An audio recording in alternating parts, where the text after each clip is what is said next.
కరోతి వాచాలం పంగుం లంఘయతే గిరిం యత్కృపాతమహం వందే పరమానంద సాగరం. సహనా భవతు సహనౌ భునక్తు సహ వీర్యం కరవావహై తేజస్వినావధీతమస్తు మా విద్విషావహై. ఓం శాంతి శాంతి శాంతి. హరి ఓం. శ్రీ గురుభ్యో నమః. హరి ఓం. అందరూ గురువు గారి పాదాలకు నమస్కారం చేద్దామండి. జగద్గురు కృష్ణుని పాదాలకు నమస్కారం చేద్దామండి. ఈరోజు 17వ శ్లోకము. యస్త్వాత్మరతిరేవ స్యాత్ ఆత్మతృప్తశ్చ మానవః ఆత్మన్యేవ చ సంతుష్టః తస్య కార్యం న విద్యతే. అంటే ఎవరైతే పరమాత్మని ఆనందంలో ఆత్మసుఖంలో ఉండరో వాళ్ళు మనుషుల్లాగానే జీవిస్తారు.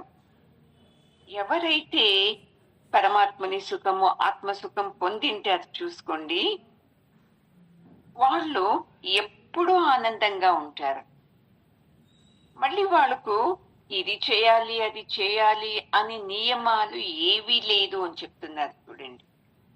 ఏ కర్తవ్యము వానికి ఉండదు అర్జున. ఎందుకంటే వాడు ఎలా చేస్తాడు, ఇది నేను చేయటం లేదు, అంతా పరమాత్ముడే చేసేది, అందరిలోనూ ఆత్మ ఉంది అని ఇలా నిర్ధారించుకో ఉంటాడు.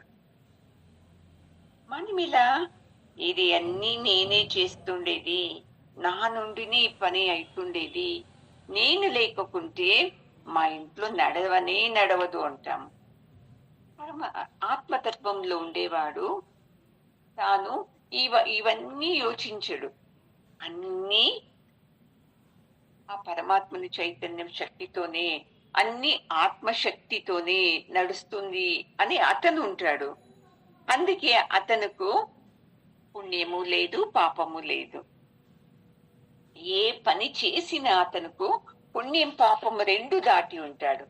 మనకు ఏ పని చేసినా దాంట్లో పుణ్యము ఉంటది, పాపాలు ఉంటది. అందుకే మనకు జన్మను ఉంటది. పుణ్య పాపాల్లో ఈ భోగించేదానికి వస్తాం కదా, అందుకే మనకు జన్మ ఉండేది. ఈ జనన మరణ చక్రం అనేది ఉండేది. చూడండి, గురువు గారు నాకు 12 ఇస్వీలు చెప్పారు, నీకు ఒక చిన్న ఆశని మనసులో ఉంటేను ఆ ఆశ తీర్పించేకు ఇంకొక జన్మ ఎత్తాల్సి ఉంటుంది అని చెప్పారు. చూడండి, అదేలాగా గురువు గారు అన్నాను. ఇప్పుడు వాళ్ళు కలిసక్రే నేనన్నదు పటిక బెల్లం కడుతుంది. చిన్న పటిక బెల్లం ముక్క తినాలి అని మీకు ఆశ ఉంటుంది అనుకోండి, అది తినేకే సాధ్యం కాదు. ఏదో అయిపోతుంది, ఇలా ఎన్నేండ్లో అవుతుంది, తినేకి కాదు, మళ్ళీ నేను చనిపోతాను. మళ్ళీ నేను ఆ పటిక బెల్లం ఆ చిన్న ముక్కని తినేకు ఇంకొక జన్మ ఎత్తాల్సి వస్తుందంట నాకు. చూడండి ఎట్లా ఉంది ఈ కర్మ, జనన మరణ కర్మ చక్రం. ఈ ఆశలతోనే మనము ప్రతి జన్మను తీసుకుంటూ ఉండేది. ఈ జన్మలో మనకు ఏవో ఆశలు తీరదు. ఇంట్లో అనానుకూలం ఉంటది, డబ్బు ఉండదు, ఆరోగ్యం, కొంతమందికి ఆరోగ్యం ఉండదు, కొంతమందికి అందం ఉండదు, కొంతమంది చిన్నగా పొట్టిగా ఉంటారు, కొంతమంది చాలా పొడుగ్గా ఉంటారు, కొంతమంది లావుగా ఉంటారు, కొంతమందికి భర్త సమస్య ఉంటది, కొంతమందికి భార్య సమస్య. ఇలా ఎన్ని సమస్యలు ఉంటది. వాళ్ళు ఆ జన్మలో ఆ సమస్యనే యోచిస్తూ ఉంటారంట.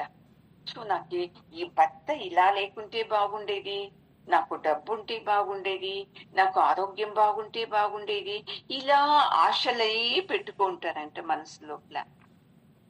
ఈ ఆశలతోనే జీవిస్తూ ఉంటాము, ఆనందంగా ఉండము. ఎందుకంటే ఈ కొరత ఉంది కదా మన మనసు లోపల. ఈ కొరతల్లోనే జీవిస్తూ జీవిస్తూ చనిపోతాము. ఆయుస్ తీరిన తర్వాత మళ్ళీ ఇంకొక జన్మ, జనన మరణ చక్రం. ఆ చక్రంలో చిక్కేసుకొని ఇంకొక జన్మ ఎత్తుతాము. ఆ జన్మలో ఏమైతుంది అంటే, మీరు ఏ ఆశ గురించి తప్పిస్తారో చూడండి. నాకు ఆరోగ్యం ఉండాల్సింది, నాకు డబ్బు ఉండాల్సింది, నాకు భర్త మంచివాడు కావాల్సింది, నాకు బిడ్డలు మంచివాళ్ళు కావాల్సింది. ఇది ఏ జన్మలో మీరు కోరుకున్నారో చూడండి, అది నెరవేరుతుంది ఈ జన్మలో. ఆ ఒక కోరికనే. మళ్ళీ ఇంక వేరే సమస్యలు ఉంటుందంట. చూడండి ఎలా ఉంది పరమాత్మంది దృష్టి. ఇప్పుడు నేను ఈ జన్మలో అయ్యో నేను చాలా అందంగా ఉండాలి, ఇప్పుడు బాగలేను అని అనుకుంటూ ఉంటాను అనుకోండి, వచ్చే జన్మలో చాలా అందంగా పుడతాను నేను. అయితే భర్త బాగుండడో, లే అనారోగ్యం ఉంటారో, లే డబ్బులు ఉండదో, లే పిల్లలు సరిగ్గా లేరా, ఏవేవో సమస్యలు ఉంటాయి. అప్పుడు ఆ జన్మలో నేనేం చేస్తాను, ఈ అందంది ఆనందించను. ఎందుకంటే ఎన్ని సమస్యలు ఉంది కదా, ఆ సమస్యల గురించి యోచిస్తాను. మళ్ళీ అలాగే జీవితం గడిచిపోతుంది. మళ్ళీ ఇంకో జన్మలో ఆ సమస్యలో మాత్రము పరిష్కారం దొరుకుతుంది. మళ్ళీ సమస్యలేండి. ఇది కర్మ చక్రం. ఎవరైతే ఈ జ్ఞాని తనకు సుఖం రాని, దుఃఖం రాని, ఈ రోజు ఒక పొద్దు భోజనం ఉండని, ఇంకో పొద్దు భోజనం లేకుండా ఉండని, అతను దేనికి చింతించడు. నా ప్రారంభంలో ఉంటే నాకు లభిస్తుంది. ఈ ఒక్క నిర్ణయమే ఉంటది చూడండి జ్ఞానికు. అందుకనే జ్ఞానికు జన్మ మరణాలే ఉండదు. ఈ జన్మ మరణ చక్రం నుంచి అతను తప్పించుకుని ఉంటాడు. మనము ఖచ్చితంగా దీంట్లోనే చిక్కేసుకుని ఉంటాం చూడండి.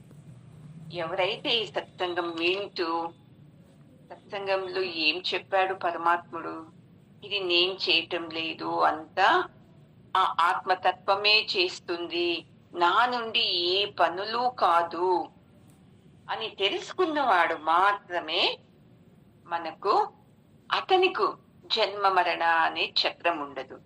మనము ఏ పని చేయాలన్నా ఏంది వ్యవహార బుద్ధితోనే యోచిస్తాము. చూడండి, ఇప్పుడు అయ్యో ఇవన్నీ చేయాలా, పిండ ప్రదానం చేయాలా మా మామగారికి, మా అత్తగారికి, ఎందుకంటే రేపు నా బిడ్డలు నాకు చేస్తారు. ఇది కొంతమందిలో ఉంటారండి. మళ్ళీ కొంతమంది చూడండి, అయ్యో వాళ్ళ పెళ్లి ఉంది కదా, వాళ్ళ పెళ్లికి వెళ్ళకపోతే నా బిడ్డల పెళ్లికి వాళ్ళు వస్తారా అని వెళ్తాము. ఇప్పుడు ఫంక్షన్ కి వెళ్తున్నాము, వాళ్ళకు గిఫ్ట్ ఇవ్వాలి. ఎందుకు? మన ఆనందంతో కాదు. రేపు నా బిడ్డల పెళ్లి అయితే, మా ఇంట్లో ఫంక్షన్ అయితే వాళ్ళు మనకు గిఫ్ట్ ఇస్తారు. ఈ భావంతో కదండి మనం చేస్తూ ఉండేది. చూడండి, పెళ్లికి వెళ్ళేకి ఇష్టం ఉండదు, అనారోగ్యము ఉంటది. అయ్యో ఇంకా వచ్చే సంవత్సరం నా బిడ్డ పెళ్లి ఉంది, వెళ్ళకుంటే వాళ్ళు రారండి మన పెళ్లికి అనేసి వెళ్తారు. ఇలా మనము చేస్తాము.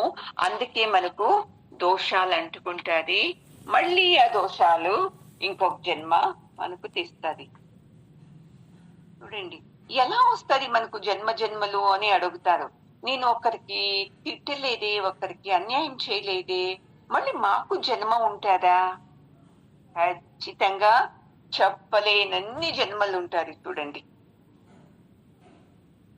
ఒక తూరి రాముడు వశిష్ఠుల్ని అడుగుతారంట, గురువు మనకు జన్మ అనేది ఉంటుందా? ఇప్పుడు నేను ఈ జన్మలో ఉన్నాను, నాకు జన్మ ఉంటారా మళ్ళీ ఇంకొక జన్మ? అతను విద్యని అభ్యసించేటప్పుడు చిన్న 14 సంవత్సరాల వయసు ఉండొచ్చు. అప్పుడు ఈ ప్రశ్న వేస్తాడంట. అప్పుడు వశిష్ఠుల వారు ఖచ్చితంగా ఉంటది, ఒక జన్మనే కాదు, చెప్పలేనన్ని జన్మలు ఉంటాది అని చెప్పి వశిష్ఠులు రాముని చేయి పట్టుకొని బయటికి వెళతారంట. అది ఏది కనపడేది అంటే హిమాలయ పర్వతము అని చెప్తాడంట రాముడు. అప్పుడు వశిష్ఠులు అంటారంట, రామా, అది హిమాలయం పర్వతం కదా, దానికన్నా పెద్దగా ఉంటది ఒక మనిషి జన్మలది.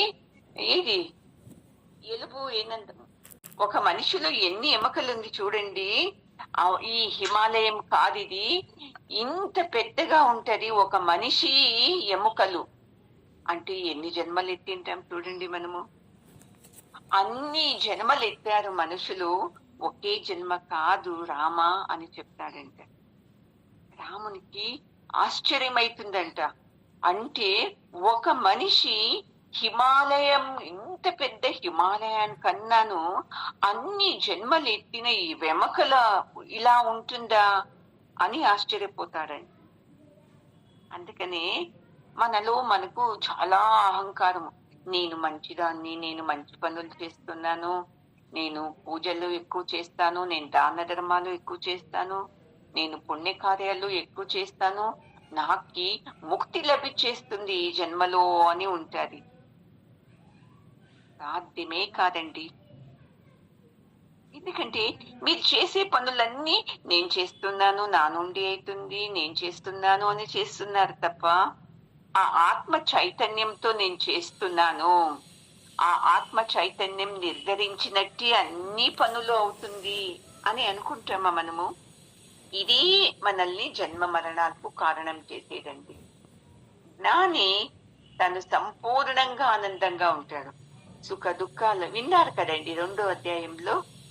సుఖం వచ్చినా స్వీకరిస్తాడు, దుఃఖం వచ్చినా స్వీకరిస్తాడు, సమభాగంగా చూస్తాడు, ఓడినా చూస్తాడు సమంగానే, గెలిచినా ఆనందపడడు, ఓడినా కుగ్గిపోడు.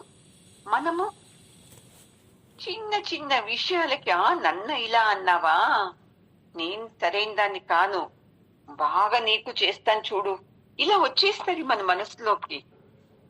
ఇలా వచ్చింది ఏంటి? నువ్వు మళ్ళీ జన్మ మరణాలకు నీవే దారి ఓపెన్ చేస్తున్నావు అని. ఏ పని మనము యజ్ఞ రూపంలో చేస్తున్నామండి? ఏం ఫల అపేక్షించకుండా చేస్తున్నామా? అన్నింటిలోనూ మనము ఫలాపేక్షను పెట్టుకొని చేస్తున్నాము. ఒకరన్నారు, నేను ఉద్యోగం చేస్తున్నాను 1 నెల, నాకు జీతం రావాలి అనేది తప్ప అని. ఇది తప్పే కాదు, ఖచ్చితంగా వస్తుంది 1 నెల. నీవు ఇప్పుడు మేడము కాలేజీకి వెళ్లకుండా క్లాస్ వింటున్నారు, వాళ్ళు 1 నెల లెక్చర్ పని చేస్తే వాళ్ళకు జీతం వస్తుంది. అది అపేక్షించడము తప్పు కాదు. ఈ ఫలాన్ని చెప్పటం లేదు ఇక్కడ పరమాత్ముడు. ఆ చేస్తున్న పని, నేను బాగా పని చేస్తున్నాను. ఇప్పుడు నన్నే తీసుకోండి, నేను ఎంత బాగా పాఠం చేస్తున్నాను, అందరూ మెచ్చుకుంటారు, అమ్మా ఎంత బాగా చేస్తున్నారు చెప్తుంటే ఆనందం అవుతుంది. అది ఏదేదో అన్నప్పుడు ఎలా ఉండాలి? అంతా పరమాత్ముని శక్తితో నేను చెప్తున్నాను. పరమాత్ముని శక్తి మీలోనూ ఉన్నందుకు మీరు వింటున్నారు. ఆ ఆత్మ చైతన్యంతో మొబైల్లో సిగ్నల్స్ బాగుంది, మీకు సిగ్నల్స్ బాగుంది, మళ్ళీ నా ఫోన్లోనూ ఛార్జింగ్ ఉంది, డబ్బు ఉంది, నేను చేపించాను, మీ ఫోన్లోనూ ఛార్జింగ్ ఉంది, మీకు ఆరోగ్యం బాగుంది, నాకు ఆరోగ్యం బాగుంది. అందుకే మనము కూర్చొని నేను మీరందరూ పరమాత్మని చింతన చేస్తున్నాము అని అనుకున్నానంటే నాకు పాపము రాదు, పుణ్యము రాదు. మీరు అంటారు కదా క్లాస్ అయిన తర్వాత, ఎంత బాగా చేస్తున్నారమ్మా, బాగా అర్థం అవుతుంది అంటే, నేను ఆహా చూడండి నేను ఎంత బాగా చేస్తున్నాను అని అనుకుంటే మళ్ళీ నాకు వచ్చింది చూడండి జన్మ మరణం చక్రం, పుణ్య పాపము. అందుకే మీ నుండి బాగా సంతోషం అవుతుంది అంటే నేను ఎందుకంటాను, అంతా పరమాత్మని దయతో మనకు లభిస్తుంది, గురువు నుండి మనకు లభిస్తుంది అని చెప్పేది ఏంటే, మళ్ళీ నాకొద్దు ఈ సత్సంగం వింటూ మళ్ళీ నేను జన్మ మరణాలు తీసుకొచ్చే ఈ పుణ్య పాపాలను నేను చేయాల్సుకోవాల్సి వస్తుందా? కానే కాదు. అందుకే మీరు ఎవరేం చెప్పినా అవును అని నా మీద వేసుకొని నేను అంతా గురువు గారి మీద వేసేస్తాను, పరమాత్మని మీద వేసేస్తాను. అప్పుడు ఈ ఒక్క గంట సత్సంగంలో చేసినందుకు నేను పరమాత్మనికి థ్యాంక్స్ చెప్తాను కదా, అందుకే నాకు పుణ్యము లభించదు, పాపము లభించదండి. అర్థమైందా అండి? ఏ పని ఎన్నా చేయండి, దాంట్లో ఫలాన్ని అపేక్షించకండి. నేను చెప్పాను కదా, ఒక నెల తర్వాత జీతం రావాలి, దాన్ని అపేక్షించండి. అది తప్పు కాదు, అది కర్తవ్యం. అది నన్ను అందరూ పొగడని, నన్ను అందరూ మెచ్చుకొని, నా నుండి ఈ పని అవుతుంది అని చెప్పుకొని అని చేశారంటే మీరు పుణ్య పాపాలకు గురి అవుతూనే ఉంటారు. చూడండి, వంట చేసేటప్పుడు ఇది పరమాత్మని కోసం చేస్తున్నాను అని చేయండి, లేదు ఊరికే ఆనందంగా చేయండి, ఏది రాదు మనకు. ఇలా ఎవరైతే చేరో వాళ్లకు అంత ఇలాంటి దోషాలే వస్తుంది అర్జున అని చెప్తున్నాడు.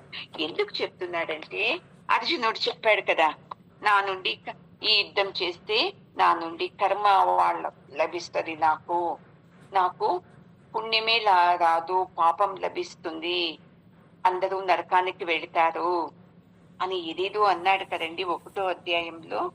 అందుకని పరమాత్ముడు ఇప్పుడు చెప్తున్నాడు, నీ నుండి కానే కాదు, అది మొదటి నిర్ణయించబడి ఉంటది అన్నీను, ఇలా జరగాలి, ఇలా జరగాలి అని.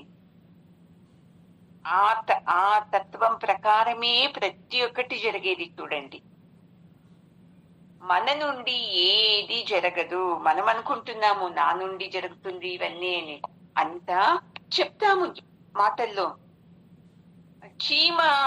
చీమ నడుస్తల్లా అంటేను పరమాత్మని కృపనే ఉండాలి.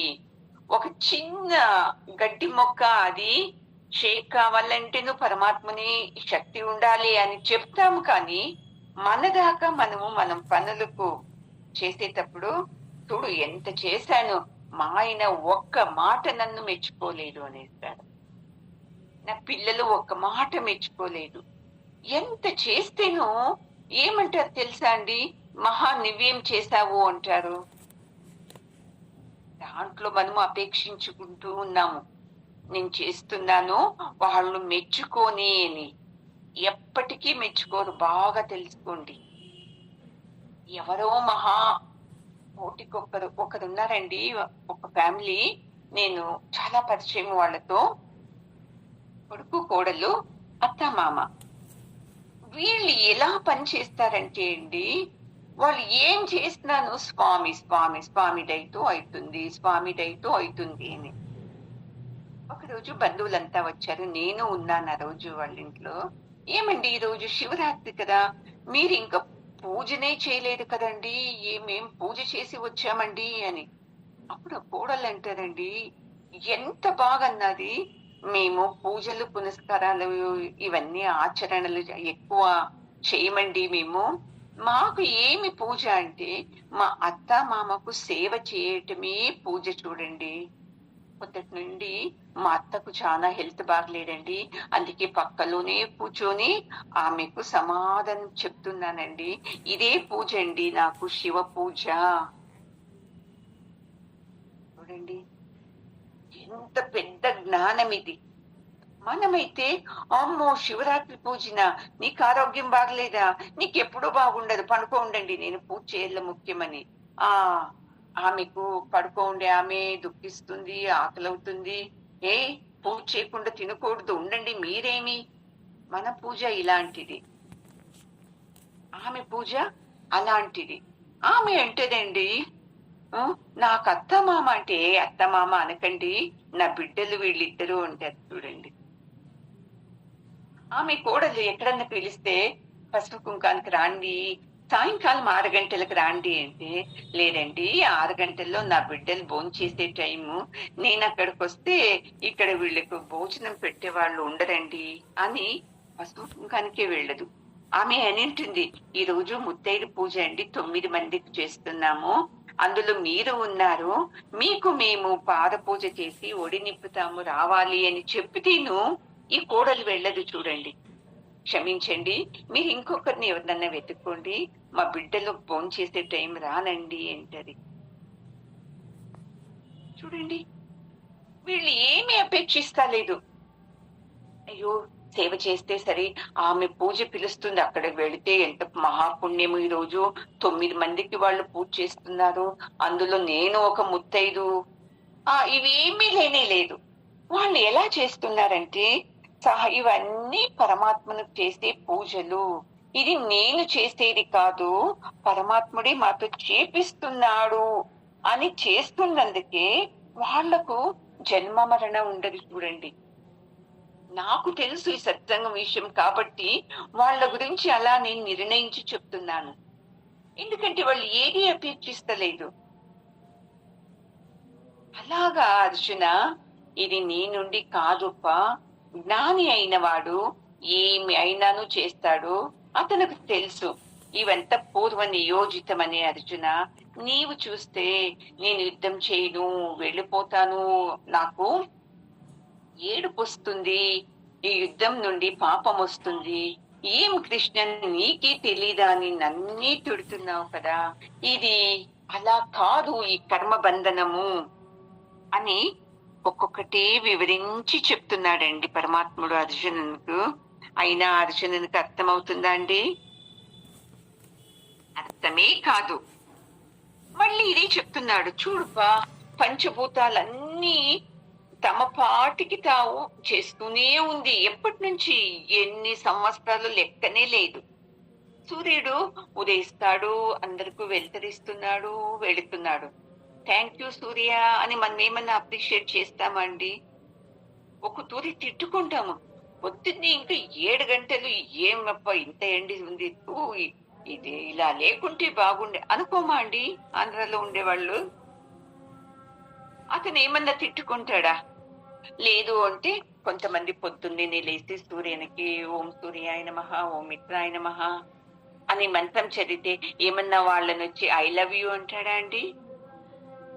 తిట్టినా ఏమనుకోడు, పొగిడినా ఏమనుకోడు, పూజ చేసినా ఏమనుకోడు. తన కర్తవ్యం ఏది? ప్రపంచానికి వెలుగునియటమే అని. గాలి ఎంత బాగా వీస్తుంది, గాలికి ఏనాడన్నా థ్యాంక్స్ చెప్పామా అండి?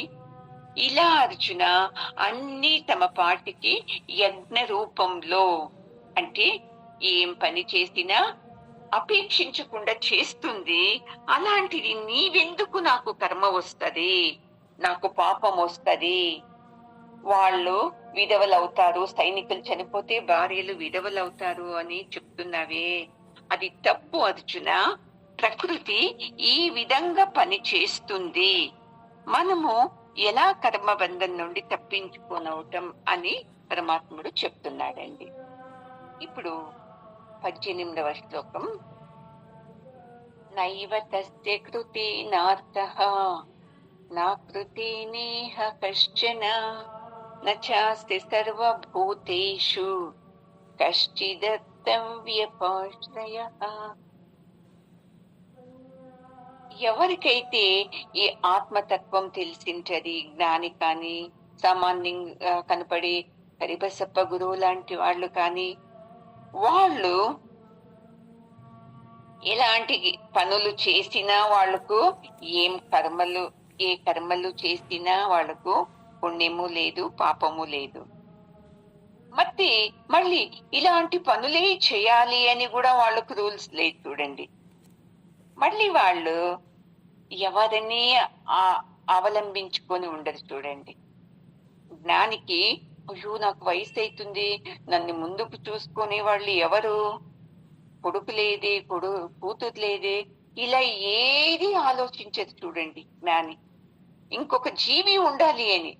మనము అమ్మో ఇప్పుడేమో మా అమ్మ నాన్న ఉన్నారు, సరే పెళ్ళయింది, అమ్మ నా భర్త ఉన్నాడు, అబ్బా బిడ్డలు పుట్టేశారు, వాళ్ళు చూసుకుంటారు. వయసు అయిన తర్వాత ఎంతమంది పైన డిపెండ్ అయ్యాం చూడండి. మనము పెద్ద కొడుకు బాగా చూస్తాడండి, చిన్నతను ఏమంత బాగా చూసుకోడు అనుకోండి. అందుకే నేను నా పెద్ద కొడుకు మీదే ప్రాణం పెట్టుకున్నాను, ఎందుకంటే పెద్ద అయిన తర్వాత నన్ను బాగా చూసుకుంటాడు. ఏం చూస్తాడండి? ఆ? మనం ఇలా అపేక్షించి పెట్టుకొని పెట్టుకొని పెంచుతున్నాము.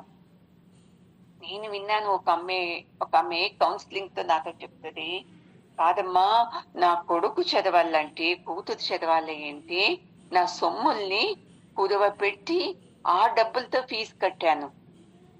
మా బాబుకు జ్వరం వస్తే రై ఎంత నా ఒడిలో పెట్టుకొని వాళ్ళని చూసుకున్నాను. నా కూతురికి ఎంత సమస్యలు వచ్చినప్పుడు ఆ అత్త ఇంట్లో నేను ఏదేదో పోరాటం చేసి డబ్బులంతా ఇచ్చి సరిచేశాను. ఈ రోజు వాళ్ళే నన్ను తిడుతున్నారు, ఏం చేశావు అని. ఎందుకంటే ఈమెకు బాధ, నేను ఇంత చేశాను, మీరు నన్ను చూసుకోవాలా అని చేసింది. అందుకే ఇప్పుడు కొడుకన్నా కోడలన్నా కూతురన్నా బాధపడుతుంది. కొద్దిగా యోచించండి. మీ అమ్మా నాన్న మిమ్మల్ని ఏదన్నా అపేక్షించి పెంచారా అండి? వాళ్ళు పెంచారు కదా మిమ్మల్ని. చిన్నప్పుడు వాళ్ళు తమ తొడపైన పడుకోబెట్టుకొని చూశారు. మీకు జ్వరం వస్తే తమ హృదయం పైన పడుకోబెట్టి చూశారు. మీరు పడితే చూశారు, లేస్తే చూశారు, అన్ని చేశారు కదండి. మళ్ళీ ఎందుకు మీ బిడ్డల విషయంలో మీరు లెక్కాచారం ఇస్తున్నారు? ఎందుకంటే ఇది తెలియదు మనకు. పరమాత్ముడే, ఆ ఆత్మ చైతన్యమే మనల్ని కాపాడేది అని మనకు తెలీదు. మనం ఏమున్నాను, మా అమ్మ కాపాడుతుంది, మా నాన్న కాపాడుతుంది, నా భర్త కాపాడుతాడు, నా బిడ్డలు కాపాడుతారు, ఓ ఇలాగే వెళ్తాం తప్ప అందరినీ పుట్టించిన ఆ పరమాత్ముడున్నాడు, నాకేం భయము అని ఎప్పుడన్నా అన్నారా అండి? ఏం లేదు. వాళ్ళందరూ సహజ కర్మంతో చేస్తారు జ్ఞానిలు. మనము ఫల అపేక్షించినే చేస్తున్నాము చూడండి. ఆ జ్ఞానికి కర్మ చేసినా ఏం కాదు, చేయకున్నా ఏం కాదు. పూజ చేసినా అతనికి తెలుసు ఏమీ లేదు అని, పూజ చేయకున్నా ఏమి రాదు నాకు అని తెలుసు. మనకు ఏం జరిగినా లేదు, పూజలే ముఖ్యము. అలాగని పూజలు చేయకండి అన్నాడు చెప్తున్నాను చూడండి. వ్రతాలు చేయొద్దండి అని చెప్పము. దానాలు చేయండి, దేవస్థానాలకు వెళ్ళండి, అన్నీ చేయండి. అన్నీను ఈ జ్ఞానంతో చేయండి.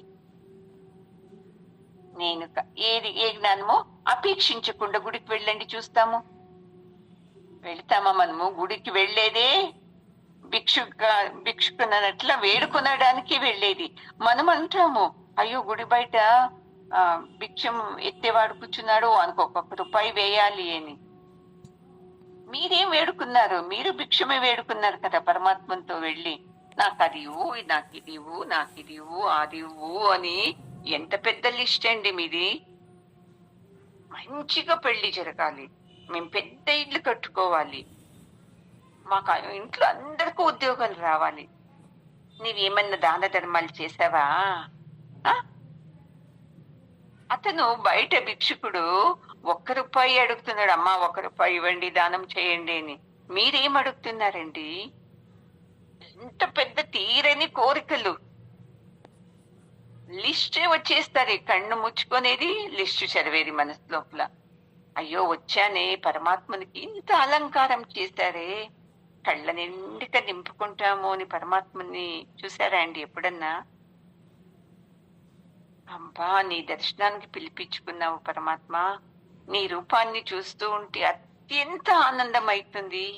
నీకన్నా అందమైన వాళ్ళు లేరు పరమాత్మ. ఎంత అందంగా, ఎంత ముద్దొస్తున్నావు చెప్పారా అండి ఎప్పుడన్నా? ఎందుకంటే మనకి ఆత్మతత్వమే తెలీదు. ఇలా యజ్ఞ రూపంలో చేసేదే తెలీదు మనకు. వెళ్ళండి ఒకతూరి పనులన్నీ వదిలేసి, పరమాత్మ నిన్ను చూసేకే వచ్చాను నేను. ఇన్ని రోజులు నిన్ను ఏమి అపేక్షించకుండా చూడ్డానికి రాలేదు నాకు. ఈ సత్సంగం ఇప్పుడు విన్నాను, నిన్ను చూడాలి అని వచ్చినాను. ఇప్పుడు నీకు పూలు టెంకాయ తెచ్చాను, అది ఇది ఇవ్వమని కాదు, నా ఆనందంతో తెచ్చాను, నీకు ఇవ్వాలి అనిపించింది అందుకు తెచ్చాను అని ఒక్క తూరి వెళ్ళండి మీరు గుడికి. ఎంత మనశ్శాంతి, ఎంత ఆనందం కలుగుతుందో తెలుసా మీకు? ఎందుకంటే అనుభవించలేదు. చూడు, ఇన్ని పూలు తెచ్చాను, ఇన్ని పళ్ళు తెచ్చాను, ఇది నీకు అర్పిస్తున్నాను, నాకు మంచి చేయాలి చూడు. ఈ భావంతో వెళ్ళిన మనకు ఇది అర్థం కానే కాదు కదండి. అందుకే మనం ఏదన్నా చేయండి, అపేక్షించకుండా చేయండి, అపేక్షించకుండా చేయండి, ఆనందం దొరుకుతుంది మనకు. ఇలా మనము వెళుతూ ఉంటే మనము ఈ జన్మ మరణం అనే చక్రం నుండి విడిపించుకోవచ్చు. ఇప్పుడు చూడండి, కృష్ణుడు మహాభారతంలో కంసుని చంపుతాడు. తాను రాజ కావాలి అని చంపలేదు చూడండి. మళ్ళీ కౌరవ పాండవుల జతలో చేరుకొని యుద్ధం చేస్తాడు. పాండవులకి పట్టాభిషేకం చేస్తాడు, కానీ తాను రాజని కావాలి అని చేయడు చూడండి. ఇలాగా ఏమి అపేక్షించకుండా చేస్తే అది చాలా మంచిది. మనం అపేక్షిస్తూ చేస్తేనే ఈ జన్మ మరణాలు వచ్చేది అర్జున. అందుకని నీవు ఈ యుద్ధం నుండి అది అవుతుందేమో, ఇది అవుతుందేమో, నాకు పుణ్యము రాదు, నాకు పాపం వస్తుంది, ఇవన్నీ వదిలేసేసి నీవు ఇది నా ధర్మము, క్షత్రియ ధర్మము, నేను క్షత్రియుడు, యుద్ధం చేయాలి నేను అని నిలబడుకుని వీరావేశంగా పోరాడు. అది చూడు నీకు మంచిది. చేస్తావా వీరమరణము, లేదా యుద్ధం గెలిస్తే ఈ రాజ్యం వస్తుంది కదా, ఇలా చేయాలి నీవు అని పరమాత్ముడు ఎంత బాగా చెప్తున్నాడు చూడండి. మళ్ళీ ఒక మాట చూడండి, నీవే ఆత్మస్వరూపుడు, నీవే ఆనంద స్వరూపివి, అయినా నువ్వేం చేస్తున్నావు? భర్తతో భార్యతో నన్ను బాగా చూసుకోండి, మీకోసం ఎంత చేస్తున్నాను అని భిక్షని వేడుతున్నామంట. కోపం వస్తుంది కదండి పరమాత్మని మాట విని. మంచి ఉద్యోగం రాని, నాకు వాళ్ళు బాగా చూసుకొని, నాకు ఇంకా ప్రమోషన్ ఇవ్వని, ఈ సుఖాలు వెతుక్కుంటున్నాము తప్ప నేనే ఆత్మస్వరూపిణి అని ఎప్పుడు చూసుకుంటా లేదు మనము. ఎవరన్నా చెప్పాలి, ఏమండి మీరు ఎంత బాగా చేస్తారు మాటలు, సత్సంగము అని చెప్పినప్పుడే నాకు ఆనందము అని అనుకుంటే నీలాంటి మూర్ఖుడు ఎవ్వరూ లేడు చూడండి. ఇప్పుడు రామకృష్ణ పరమహంసులకు, వివేకానందులకు, రమణులకు ఎవరు చెప్పారండి మీరు ఆత్మస్వరూపులు అని? ప్రతి ఒక్క జనాలకు అర్థమయ్యి వాళ్లే వెళ్ళారు వాళ్ళ దగ్గరకు జ్ఞాన భిక్షకు కదండి. వాళ్ళు ఎవరినన్నా శిష్యులుగా చేసుకుంటాను రాండి, నేను ఆత్మస్వరూపిని మీకు తెలుసా అండి అని చెప్పనే లేదు. ఇది మీరు అర్థం చేసుకోవాలి, బాగా అర్థం చేసుకోండి. వీళ్ళు జ్ఞానినా లేక మనలాంటి సామాన్య మనుషులా అని మీకు అర్థం కావాలి. ఇది మీకు అర్థమైంది అనుకోండి, వాళ్ళని మీరు ఇంకా వదలరు. అమ్మో నా జన్మకు ఒక గురువు దొరికారు పరమాత్మ, ఇంక నేను వీళ్ళని వదలను, ఈ జన్మలోనే నేను వీళ్ళతో ఆత్మ విద్య నేర్చుకుంటాను. ఎందుకు తెలుసా? ఎన్ని జన్మల నుండినూ వస్తున్నారు, చేతిలో దీపం పెట్టుకొని దాంట్లో నూనె వేసుకొని ఈ ఆత్మ జ్యోతిని వెలిగించే గురువు నాకు దొరకని అని మీరు పరమాత్మని వేడుకొని జన్మ నుండి తిరుగుతూనే ఉన్నారు. అయితే మీ పుణ్యం లేనందున మీకు ఆత్మ విద్య తెలిపే గురువే దొరకలేదు. ఈ జన్మలో చూడండి, మీరు వెతకాల్సిన పనే లేదు. మీ ఇంట్లోనే మీరు కూర్చుంటున్నారు, మంచం పైన ఎక్కడ కూర్చుంటున్నారో తెలీదు. అయినా ఫోన్ ఒకటి నుండి ఫోన్ మూలకంలోనే మీకు ఈ ఆత్మజ్ఞానం మీకు లభిస్తుంది. పుణ్యం కాదా అండి? సత్సంగం వినాలి అంటే ఇంట్లో పనులు చేసి గురువు దగ్గరకు పరిగెత్తాలి. ఎక్కడుంటారో తెలీదు గురువు గారు. అలాంటిది మీకు ఈ వయసులో మీ ఇంట్లోనే కూర్చొని ఈ ఆత్మ విద్యను అభ్యసించే పుణ్యం లభించింది అంటే ఎంత థ్యాంక్స్ చెప్పాలండి పరమాత్మనికి మీరు. ఇలా అర్థం చేసుకుంటూ వెళ్ళాలి. మళ్ళీ దీంట్లో ఫీజు ఏం లేదు. మీరు క్లాస్‌కి రావచ్చు, మీరు మధ్యలో లెఫ్ట్ కావచ్చు. మీ ఇష్టం అది. క్లాస్ వింటే మీకు జ్ఞానము, క్లాస్ వినలేకుంటే మీలో అజ్ఞానము నిండుకుని వెళ్తాది. అంతే తప్ప నాకేమి లాభం లేదు. మీ నుండి నేను ఫీజు వసూలు చేయలేదు. ఏది లేదు. చేస్తున్నానా అండి? చెప్పటము, మీరు వినటం ఇదే చేస్తుండేది. ఎవరైతే ఆనందంగా వింటున్నారో వాళ్ళకి ఏమవుతుంది అంటే, మీరు ఎన్నెన్నో జన్మల నుండి చేసుకున్న కర్మల్ని మీరే నాశనం చేసుకుంటున్నారు. ఇందాక చెప్పాను కదా నేను.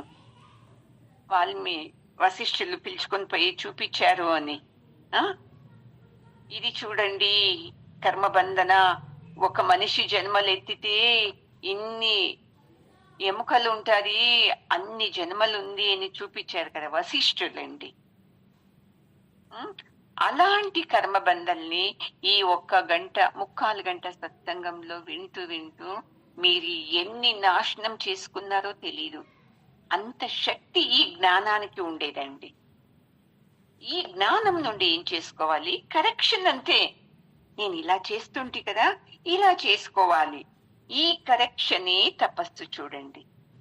ఇలా అంటే అర్థం కాదు, ఏదన్నా కష్టపడితేనే కదండి మనకు లభించేది, ఇది ఊరికి సత్సంగం వింటే మనకు లభిస్తుందా అని మనకు అజ్ఞానము.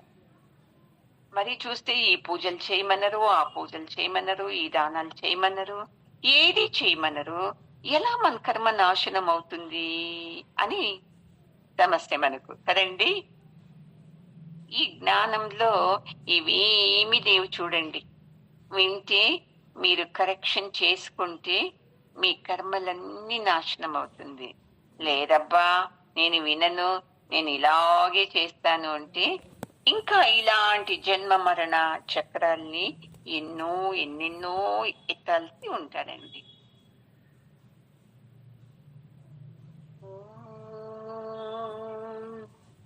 పూర్ణమద పూర్ణమిదం పూర్ణాత్ పూర్ణముదచ్యతే పూర్ణస్య పూర్ణమాదాయ పూర్ణమేవావశిష్యతే. ఓం శాంతి శాంతి శాంతి. హరి ఓం. శ్రీ గురుభ్యో నమః. హరి ఓం. గురువు గారి పాదాలకు, జగద్గురు కృష్ణుని పాదాలకు నమస్కారం చేద్దామండి.